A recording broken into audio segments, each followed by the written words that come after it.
श्री राम। हम सबके समक्ष श्री स्वामी रामानंद विद्या संकुल के छात्र छात्राएं, प्राचार्य एवं अन्य आचार्यगण उपस्थित हैं। इन छात्र छात्राओं में देश का भविष्य छिपा हुआ है। अगर इनको सुसंस्कृत किया गया तो हमारा राष्ट्र, हमारा देश समुन्नत हो सकेगा। अगर हम इन बाल गोपाल को अच्छे संस्कार और अच्छी शिक्षा नहीं दे पाए अथवा उसमें सहयोगी नहीं बने तो हम अपराधी हैं। प्रत्येक मानव का दायित्व होता है, जिस समाज में, अर्थात मानव समाज की हम बात करते हैं, हम मानव जाति की बात करते हैं, हम उसको अनेक जातियों में तोड़ने की बात नहीं करते। संपूर्ण मानव एक जाति है। रामायण में आया है, बानर मनुज जाति दुई बारे। मानव जाति है, जैसे गाय जाति है, भैंस जाति है, इसमें नस्ल अनेक प्रकार की हो सकती हैं। तो मानव जाति, मानव समाज, इसका जो अभ्युदय है, इसको अगर समुन्नत बनाना है तो हमको अच्छी शिक्षा की व्यवस्था समाज को देनी है। और अच्छी शिक्षा का लक्षण यही है, केवल बौद्धिक विकास पर्याप्त नहीं है। बौद्धिक विकास के साथ साथ हृदय प्रधान जो भक्ति है, ज्ञान जो है बुद्धि का विषय है, भक्ति जो है हृदय का विषय है। व्यक्ति हृदय प्रधान हो, भक्ति प्रधान हो, भक्ति और कुछ नहीं है। नारद भक्ति सूत्र में कहा गया है, स परम प्रेम रूपा। भक्ति अर्थात परम प्रेम, परमात्मा के साथ जो प्रेम है उसका नाम है भक्ति। परमात्मा सर्वव्यापक हैं, विभु हैं। ईश्वरः सर्वभूतानां हृदय देशे तिष्ठति। प्राणी मात्र के हृदय में परमात्मा विराजमान है।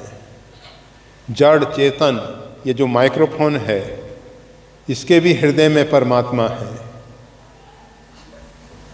ये जो सामने वनस्पति वृक्ष खड़े हुए हैं, इनके भी हृदय में परमात्मा है। सबसे प्रेम जो करता है, किसी वर्ग विशेष से नहीं, किसी व्यक्ति विशेष से नहीं, प्रेम को सीमाओं में आबद्ध करने की जरूरत नहीं है। उसका नाम है भक्ति। जिस माध्यम से हम समाज का अभ्युदय कर सकें, उस निष्केवल प्रेम का विस्तार हो। और उसके लिए महर्षि पतंजलि ने चित्त की वृत्तियों का निरोध और भक्ति मार्ग में चित्त की वृत्ति को परमात्मा के साथ जोड़ना है। और उसके लिए ये जो अभी छात्र छात्राएं भगवत नाम संकीर्तन कुछ भजन के रूप में प्रस्तुत किए, सराहनीय है। हमारे समीप सुदामा, श्री कृष्ण, बाल गोपाल बैठे हुए हैं। एक आदर्श महर्षि सांदीपनी के आश्रम में जिन्होंने शिक्षा ग्रहण की और उस शिक्षा के बाद संपूर्ण भारत में उस समय भारत विशाल भारत था, ये संकीर्ण भारत नहीं।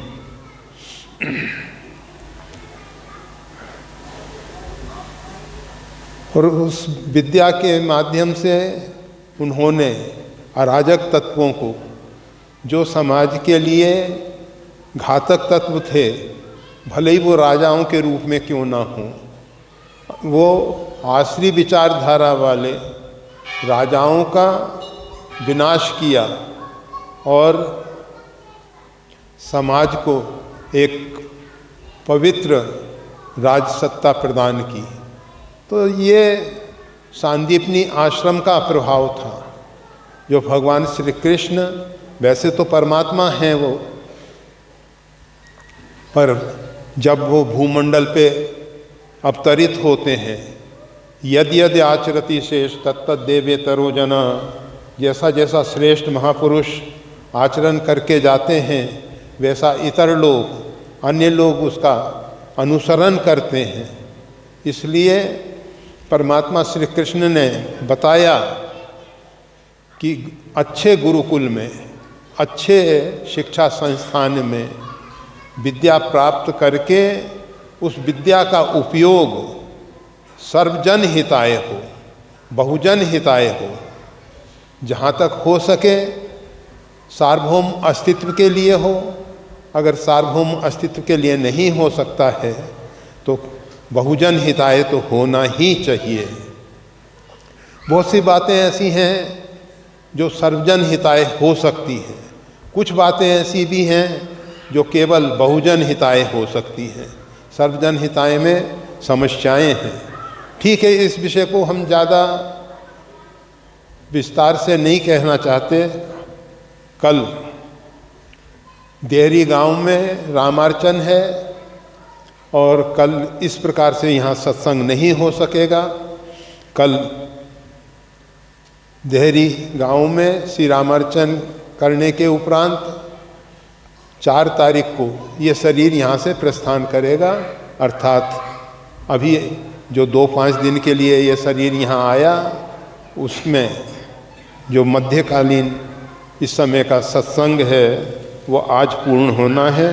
हमारे पास बहुत अधिक प्रश्न आए हैं, बहुत अधिक प्रश्न आए हैं और उनके विषय में संक्षिप्त में चर्चा की जा रही है। श्री राम, आपके चरणों में कोटिशः दंडवत प्रणाम। मन में काफ़ी समय से प्रश्न है, भगवान कृपा करें। प्रश्न: हे प्रभु, मैं आपका कृपा पात्र हूँ। आपसे श्री राम नाम मंत्र मुझे प्राप्त है, परंतु मन में भगवान के श्री कृष्ण रूप में प्रेम है। भगवान क्या करूं समझ नहीं आता। विवाह श्री राम जी से हुआ और प्रेम श्री कृष्ण से है। हे नाथ कृपा करें। सबसे पहले समझ लेना चाहिए, रामम कृष्णम भेदम न भेदम। राम कृष्ण में कोई भेद नहीं है। जो राम है वही कृष्ण है, जो कृष्ण है वही श्री राम हैं। गोस्वामी तुलसीदास जी वृंदावन में गए और भगवान श्री कृष्ण का श्री विग्रह को नतमस्तक होकर प्रणाम किया। वहाँ के महंत ने कहा, अपने अपने इष्ट को नमन करे सबको, अपने अपने इष्ट को सब प्रणाम करते हैं, अन्य के इष्ट को नमन करना कहाँ तक समझदारी है। गोस्वामी तुलसीदास जी ने भगवान से प्रार्थना की कि आपका जो सुंदर स्वरूप यहाँ विराजमान है उसको बारंबार वंदन है, परंतु महंत जी के मन में जो भ्रांत धारणा पैदा हुई है कि राम और कृष्ण में जो भेद है, इस भेद को मिटाने के लिए कित मुरली कित चंद्रिका कित गोपियन के साथ अपने जन के कार्य है श्री कृष्ण भय रघुनाथ। वहाँ रघुनाथ जी के रूप में भगवान श्री कृष्ण अपने आप को व्यक्त कर दिए।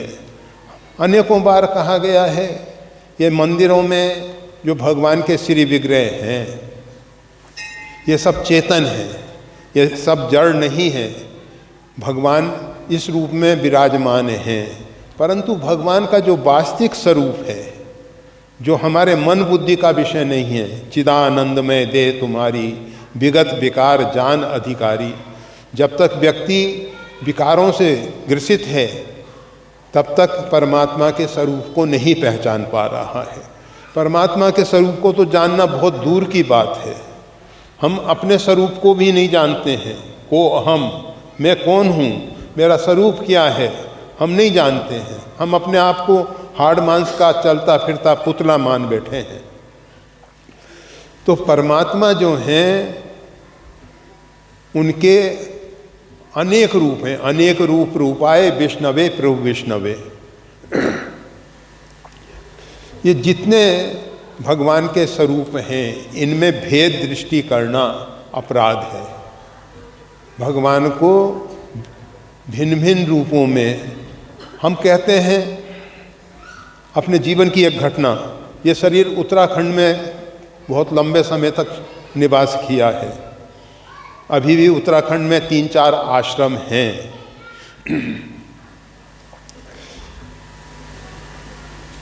वहाँ बर्फ पड़ती है, ठंडा वातावरण है।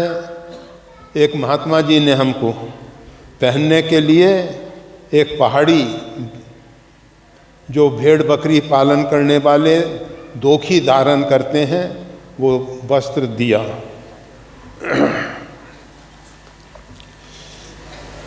आश्रम में कुत्ते पाले तो नहीं गए हैं, परंतु कुछ पालसियों के कुत्ते, जो भेड़ बकरी पालने वाले हैं, उनके कुत्ते वहाँ आके बैठ जाते थे और कुछ कुत्ते वहाँ आश्रम पे पूरा 6 महीने तक निवास भी कर लेते थे। तो कुछ कुत्ते महात्माओं को देख के बड़े प्रसन्न होते थे, परंतु किसी दूसरे अपरिचित व्यक्ति को देख के भौंकते थे। हम हमेशा साधारण अपने वेश में आते जाते थे। एक दिन वो दोखी, वो पहाड़ी वस्त्र जो पहन के, वर्षा हो रही थी, बर्फ पड़ रही थी, तो वो पहन के केदार बाबा के दर्शन के लिए गए थे। और वो जब लौट के आ रहे थे तो कुत्तों ने देखा तो भौंकते हुए, परंतु जब नज़दीक आए तो पहचान गए और पूंछ हिलाने लग गए। तो कहने का मतलब ये है, कुत्ता भी ये पहचान जाता है कि ये व्यक्ति दूसरे वेशभूषा में है, परंतु व्यक्ति वही है। परंतु भक्त अगर परमात्मा को नहीं पहचान पा रहे कि हमारे प्रभु कृष्ण रूप में है, राम रूप में है, तो ये उनका दुर्भाग्य है। हम इससे ज़्यादा कुछ नहीं कह सकते हैं। तो राम और कृष्ण में भेद नहीं। आपको मालूम है, मीरा भगवान श्री कृष्ण की परम भक्ता हैं। मेरे तो गिरधर गोपाल, दूसरा न कोई। बचपन से गिरधर गोपाल की भक्ति की है, अनेक जन्मों से भगवान श्री कृष्ण की भक्ता हैं, वो परम भागवत हैं वो। परंतु बहुत बड़े बड़े मठाधीश, हवेली वाले, गोसाई इत्यादि के होने पर भी मीरा जी ने गुरु मिलो रविदास, रविदास जी को गुरु के रूप में स्वीकार किया। उन्होंने कहा है कि गुरु मिलो रविदास। और गुरु से पाया क्या? वस्तु अमोल दी मेरे सदगुरु, कृपा कर अपनायो, पायो जी मैंने राम रतन धन पायो, राम रतन धन पाया। तो मीरा जी को राम मंत्र प्राप्त हुआ है, कृष्ण भक्ता वो। और कृष्ण भक्ति करते करते द्वारकाधीश में समा गई। तो ये भगवान श्री कृष्ण और राम में भेद नहीं मानना चाहिए। और मंत्र आप राम जी का जपिए और कृष्ण के रूप में उनकी भक्ति कीजिए, कोई दोष नहीं है, कोई दोष नहीं है। गोस्वामी तुलसीदास जी ने कृष्ण गीतावली लिखी है, सूरदास जी ने सूर रामायण लिखी है। सूरदास जी भगवान श्री कृष्ण के परम भक्त सूर रामायण लिखते हैं, और भगवान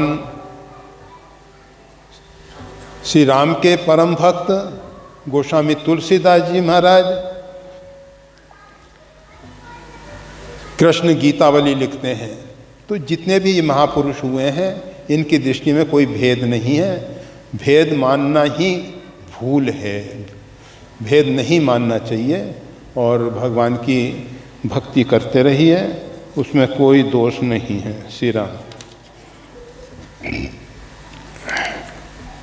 बारी मथे घृत होई, सिकताते बरु तेल, बिन हरि भजन न भव तरें, यह सिद्धांत अपेल। सब विस्तार व्याख्या करने की कृपा करें।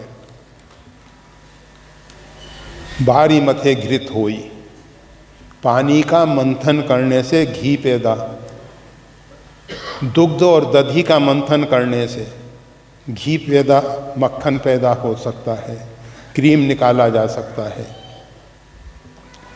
परंतु पानी का मंथन करने से, अगर पानी में किसी प्रकार की मिलावट नहीं है तो घी निकलना बहुत कठिन है, बहुत कठिन है। भारी मथे घृत होई, हो सकता है ऐसा हो जाए, असंभव भी संभव बन जाए। सिकताते बर तेल, सिकता अर्थात रेती, रेती का तेल निकालने की कोशिश की जाए और हो सकता है कि तेल निकल जाए, परंतु बिन हरि भजन न भव तरें, भगवान के भजन के बिना इस भवसागर से पार नहीं हो सकते हैं। ये सिद्धांत अपेल, ये अकाट्य सिद्धांत है। इस सिद्धांत को कोई काट नहीं सकता है। परंतु हम सब भजन नहीं जानते। समस्या ये है, भजन क्या है?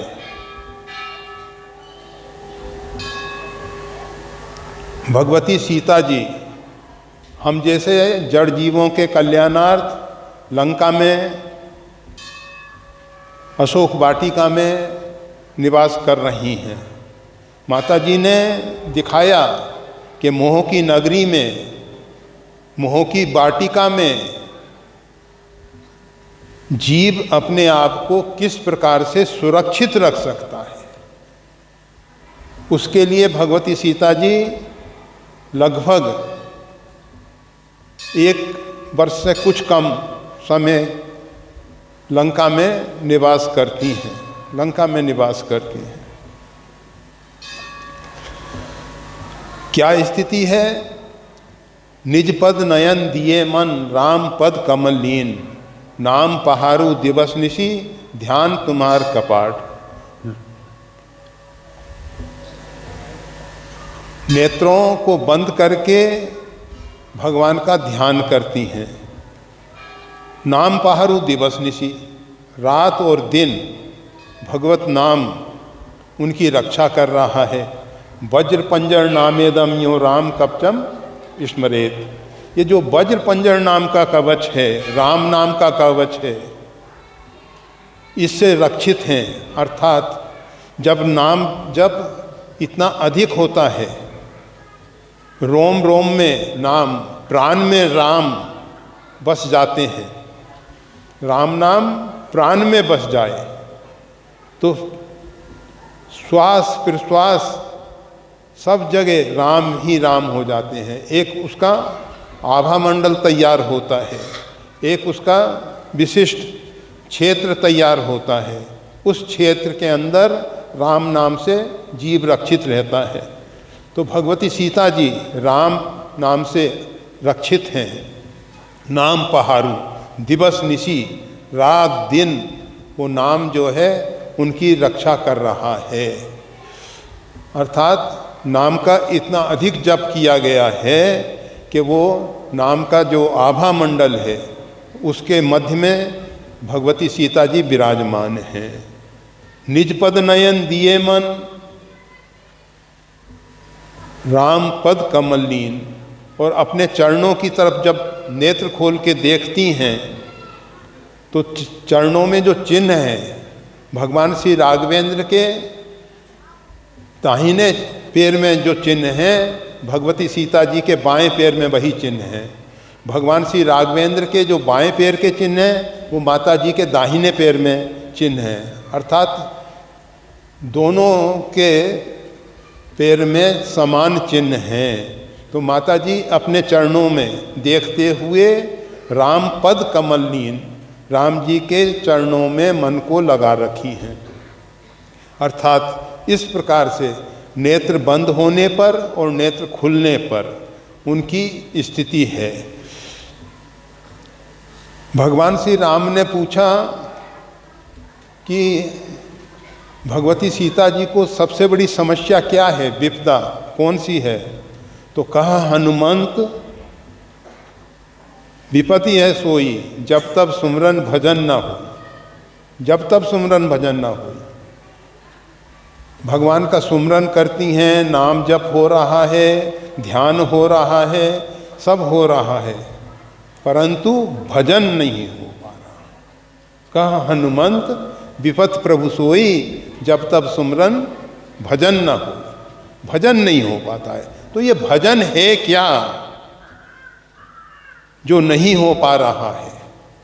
ध्यान है, नाम जप, भगवान के चरणों का ध्यान, ये सब हो रहा है, सुमरन हो रहा है, जब तब सुमरन सब हो रहा है, परंतु भजन नहीं हो रहा। हम माला घुमा लेते हैं, हम कीर्तन भजन कर लेते हैं, हम ठाकुर जी की सेवा कर लेते हैं, गीता रामायण का स्वाध्याय कर लेते हैं, कहते हैं कि हमने भजन कर लिया। ये भजन क्या है? भजन के विषय में भज सेवायाम, सेवा ही भजन है। कौन सी सेवा? रसनम भजनम, जिस सेवा में रस की उपलब्धि हो। भंजनम भजनम, जिस सेवा के माध्यम से भव का भंजन हो। ये भवाटवी से हम निकल के बाहर आए, भव सिंधु से हम पार हो सकें, ऐसी सेवा, उसका नाम भजन है। हम माला कर रहे हैं, आलस आ रहा है, ठाकुर जी की सेवा कर रहे हैं, आलस आ रहा है, स्वाध्याय कर रहे हैं, तो ये भजन नहीं है। अगर उसमें रस की उपलब्धि हो रही है, आनंद आ रहा है, उसके पीछे कोई अन्य कामना नहीं है कि भजन करेंगे तो उससे ये लाभ मिलेगा, आध्यात्मिक उन्नति होगी अथवा अन्य अन्य प्रकार का लाभ मिलेगा, भौतिक क्षेत्र में लाभ मिलेगा। जब किसी प्रकार की कोई अपेक्षा न हो, कामना न हो, अभिप्सा न हो, केवल भजन के लिए ही भजन किया जाए, वो ठाकुर जी की सेवा जिसमें रस की उपलब्धि होती है, जो भव को भंजन करने वाला है, जो निष्काम भाव से किया गया है, उसका नाम है भजन। तो सीता जी के सामने यही विपदा है कि भगवान ने जो शरीर दिया है, इसके माध्यम से सेवा होनी चाहिए। शरीर का उपयोग यही है, मन बुद्धि चित्त इन सब के द्वारा तो भगवती सीता जी सेवा कर रही हैं, परंतु शारीरिक सेवा से वंचित हैं, तो उनको वही विपदा लग रही है। तो सेवा ही भजन है। बिन हरि भजन न भव तरई, ये सिद्धांत अपेल। तो बिना भगवान के भजन के भव सागर से पार नहीं हो सकते। जब तक भजन में आनंद नहीं आएगा, रस की उपलब्धि नहीं होगी, तब तक भव सागर से पार होना कठिन है। जबरदस्ती बैठ जाते हैं, रोज का नित्य नियम निर्वाह कर लेते हैं, कहते हैं कि भाई रोज का नियम है, उसका निर्वाह तो हो रहा है, परंतु आनंद नहीं आता, तो वो भजन नहीं है। काफी प्रश्न है, समय कम है। श्री राम।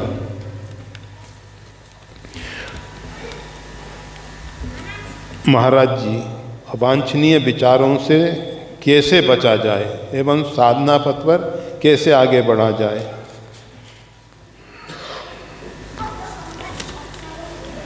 अवांछनीय विचारों से कैसे बचा जाए?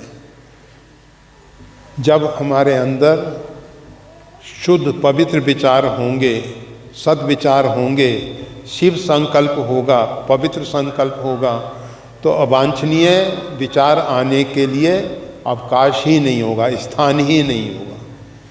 यह अवांछनीय विचार आते कहाँ हैं? अगर हमारे मन बुद्धि में परमात्मा के प्रति भक्ति भाव होगा तो अवांछनीय विचार आने का स्थान ही खत्म हो जाएगा। परमात्मा और परमात्मा के भक्तों की लीलाओं का श्रवण करें, मनन करें और उनका चिंतन करें और भगवान का नाम जप करें। साधना पथ में कैसे आगे बढ़ा जाए? साधना पथ का प्रथम सोपान है श्रद्धा। आदौ श्रद्धा, मूल में श्रद्धा है। सात्विक श्रद्धा ध्येन सुहाई। सात्विक श्रद्धा के बिना साधना पथ में आगे नहीं बढ़ा जा सकता है। साधना पथ में आगे बढ़ना है तो सात्विक श्रद्धा और विश्वास, याभ्याम बिना न पश्यन्ति सिद्धा स्वांता स्थमीश्वरम भवानी शंकरौ वंदे श्रद्धा विश्वास रूपिणौ। भवानी शंकरौ वंदे श्रद्धा विश्वास रूपिणौ। जो श्रद्धा और विश्वास रूपी भवानी और शंकर हैं, इसीलिए शंकर भजन बिना नर भक्ति न पावई मोर। विश्वास होना चाहिए, श्रद्धा होनी चाहिए। जब हमारे अंदर श्रद्धा और विश्वास होता है तो हम भक्ति पथ में, परमार्थ पथ में, आध्यात्म पथ में आगे बढ़ सकते हैं। हनुमान जी की रात्रि पूजा रात को 12 बजे से 1 बजे के बीच में कर सकते हैं क्या? निशीत काल रात्रि में, वैसे 11 बजे से भी की जा सकती है, 12 से 1 के बीच में भी की जा सकती है, 11 के बाद की जा सकती है। और वैसे हनुमान जी की पूजा प्रातः काल से लेके संध्या काल तक कभी भी की जा सकती है। बहुत से लोगों को एक भ्रम है, प्रात ले जो नाम हमारा, तेई दिन ताई न मिले आहारा। हनुमान जी ने विभीषण से कहा, प्रात ले जो नाम हमारा, तेई दिन ताई न मिले आहारा। हम ऐसे बानर जाति में जन्म लिए, अगर बानरों का कोई प्रातःकाल नाम ले ले तो उसको दिन भर आहार भी नहीं मिल पाएगा। अर्थात प्रातःकाल उठ के भगवत स्मरण करना चाहिए। प्रातः स्मरण रघुनाथ जी का हो, भगवती सीता जी का हो, परम भागवतों का हो, वो आवश्यक है। परंतु हनुमान जी के 12 नाम प्रातः काले प्रदोषे च यात्रा काले च यद पठेत हनुमान अन्य सुनु वायु सुनु महाबला रामेष्टा फाल्गुन सखा पिंगाक्षो अमित विक्रम उदधि कृष्णश्चे सीता शोक विनाशन लक्ष्मण प्राण दातश्च 10 गीवश्य दर्पः एतद् 12 नामानि कपीन्द्रस्य महात्मना। हनुमान जी के जो 12 नाम हैं प्रातःकाल भी लेने चाहिए और यात्रा के समय भी लेने चाहिए, रात्रि के समय भी लेने चाहिए, हमेशा लिए जा सकते हैं। तो ऐसा नहीं कि हनुमान जी की आराधना प्रातःकाल नहीं हो सकती, नाम नहीं लिया जा सकता, ये सब भ्रांत धारणा है। बहुत से लोग कहते हैं हनुमान जी प्रातःकाल ठाकुर जी की सेवा में होते हैं। हनुमान जी तो 24 घंटे राम जी की सेवा करते हैं। अगर भगवान की सेवा में हैं तो हम उनकी सेवा नहीं कर सकते, ऐसा नहीं। एक रूप में हनुमान जी हमारी सेवा स्वीकार करेंगे। असंख्य स्थानों पे लोग रामचरित्र का गान कर रहे हैं, पाठ कर रहे हैं। यत यत रघुनाथ कीर्ति, जहाँ जहाँ रघुनाथ जी की कीर्ति का गान होता है वहाँ वहाँ हनुमान जी महाराज उपस्थित होकर श्रवण करते हैं। अगर 50 जगह, हजारों जगह ऐसा आयोजन हो रहा है तो हनुमान जी हजारों जगह, हजारों रूप में उपस्थित होकर स्वीकार कर लेते हैं। इसी प्रकार से एक रूप में ठाकुर जी की सेवा करते हैं, एक रूप में हमारी सेवा स्वीकार करते हैं। हनुमान जी की सेवा कभी भी की जा सकती है, हमेशा की जा सकती है। अच्छा है, करना चाहिए।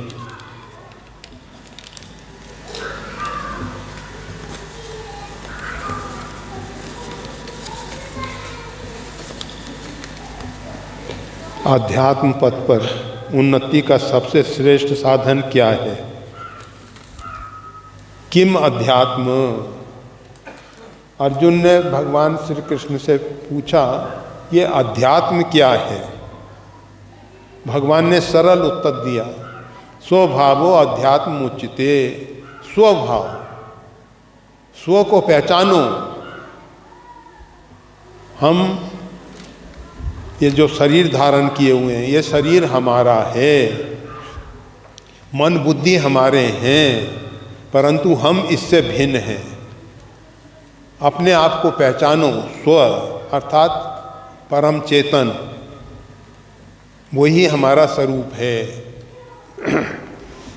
ईश्वर अंश जीव अविनाशी, चेतन अमल सहज सुख राशि। जिस प्रकार से परमात्मा सच्चिदानंद हैं, उसी प्रकार से ये जीवात्मा भी सच्चिदानंद है, परंतु ये माया के वश में अपने स्वरूप को भूलकर भटक रहा है। इस कारण से ये परमात्मा से अलग हो गया है। अध्यात्म हमको अपने स्वरूप की ओर ले जाना सिखाता है। हम अपने आप को पहचाने, को अहम, और फिर अपने आप को पहचान कर अपने स्वरूप के साथ तादात्म्य करें। अभी हम शरीर के साथ तादात्म्य कर रखे हैं, और जब तक शरीर में आत्मबुद्धि है तब तक आत्म कल्याण में आगे बढ़ना संभव नहीं है। तो अध्यात्म पथ में आगे बढ़ने के लिए स्व को पहचान के, वैसे अर्थ पंचक कहा जाता है, अपने आप को पहचाने, परमात्मा को पहचाने, परमात्मा और हमारे बीच में कौन सा पर्दा है, कौन सी दूरी है, क्या कारण है जिससे हम परमात्मा से भिन्न हुए हैं। ममे वांशो जीवलोके जीव भूता सनातन। ये जीव जो है सनातन परमात्मा का अंश है।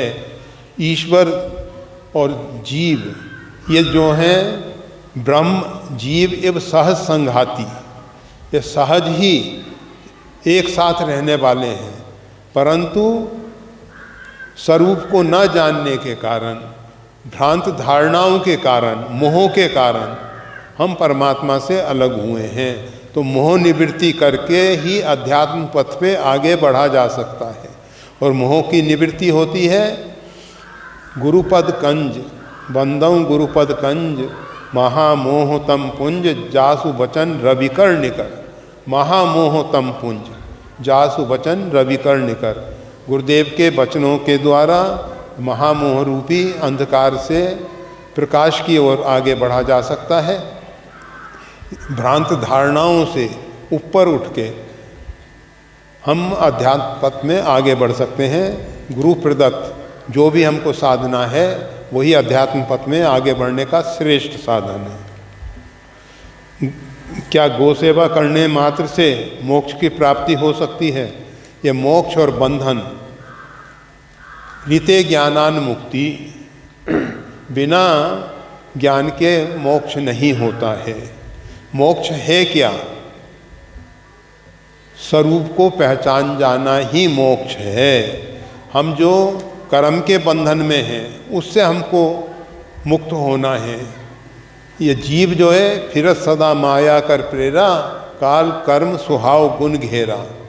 काल कर्म सुहाव गुण की परिधि में ये जीव भटक रहा है, उससे बाहर आने का नाम ही मोक्ष है। तो मोक्ष के लिए गौ सेवा हो। गौ में तो 33 करोड़ देवताओं का वास है, सभी देवताओं का निवास है। गौ की सेवा करने से सभी देवताओं की सेवा हो जाती है और सभी देवताओं की सेवा से आत्मकल्याण के मार्ग में। वैसे गुरु देव की आज्ञा से शिष्य जो है गौ पालन के लिए 100 गाय लेके गया। गुरुदेव ने कहा जब ये 1000 हो जाएं तो वापस आना, और उन्होंने गुरु से आज्ञा का पालन करते हुए गौ सेवा की, और गौ सेवा का परिणाम ये आया कि उनको आत्मज्ञान की प्राप्ति गुरुदेव के कृपा से 2 शब्दों में हो गई। तो गौ सेवा से मोक्ष की प्राप्ति हो सकती है।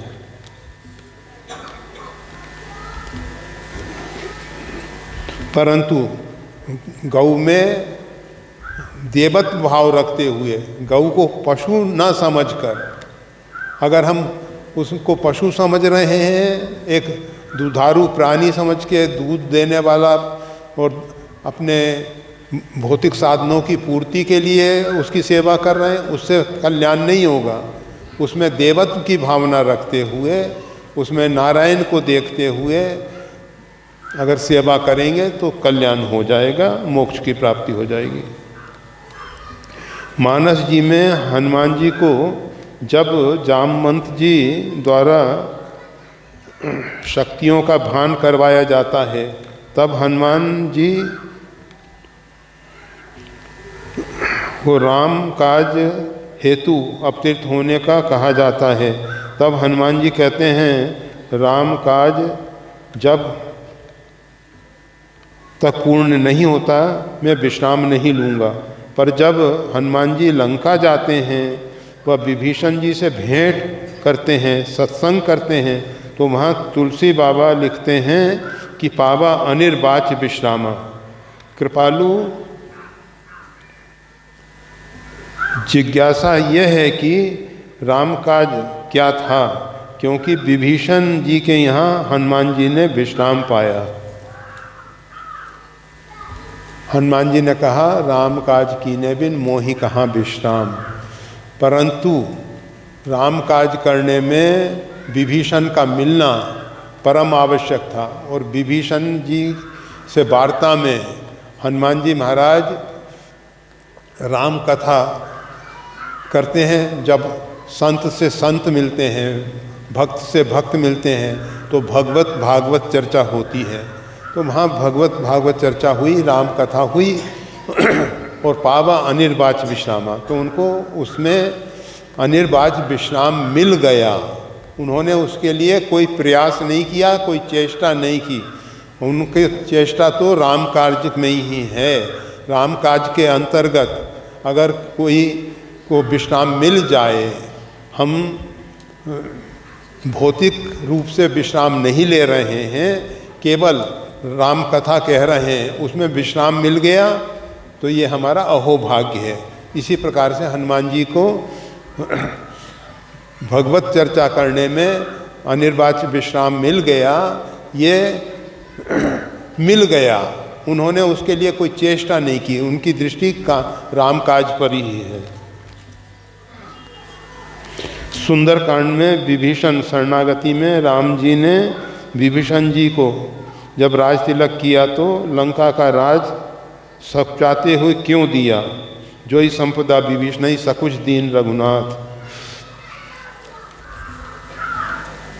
विभीषण जो हैं भगवान के परम भक्त हैं, और भक्तों को आदि भौतिक संपदा देना संकोच का कारण है। भगवान सोचते हैं कि भक्त को सांसारिक प्रपंचों में बांधना, उसमें उनको संकोच होता है। वैसे गोस्वामी तुलसीदास जी ने जो दोहा लिखा है, जो संपदा रावण ने अपना सिर काट काट करके शंकर जी को चढ़ा के पाई है, सोई संपदा विभीषण नहीं।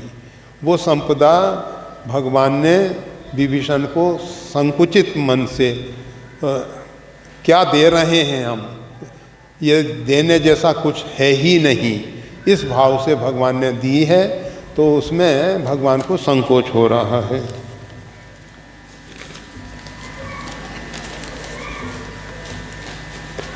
गुरु जी के चरणों में दंडवत। रामू दादा संत महात्मा थे, गृहस्थ थे।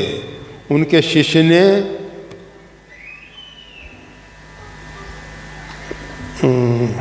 शिष्य के द्वारा गुरु आज्ञा के बिना शिष्य बना लिए थे। उन्होंने, रामू दादा ने सोने की रामायण बनाई थी, जिनका दर्शन आपने किया था। स्थान सूरत गांव में किया था। उनके शिष्य को देहांत हो गया है, उनकी क्या गति हुई, सब विस्तार समझाएं। देखो, विस्तार का तो समय नहीं है, परंतु इतना जरूर है, अंत समय की स्थिति जो है वो उनके आगे के लिए निश्चय करती है कि वो किस गति को प्राप्त हुए। अंतिम समय अगर उन्होंने परमात्मा का चिंतन करते हुए, रामायण का चिंतन करते हुए, या भगवान अथवा भगवान के भक्तों का चिंतन करते हुए शरीर का त्याग किया, तो सुनिश्चित है उनकी सद्गति होगी। और जैसे जैसे विचार रहे होंगे वैसा होगा। वेदांत, रामायण, पुराण, गीता, रामायण में लिखा है कि आत्मा परमात्मा की गति नेति नेति कहते हैं, लेकिन संत प्रेमानंद जी महाराज आत्मा परमात्मा की गति बताते हैं, सब विस्तार समझाएं। ऐसा है।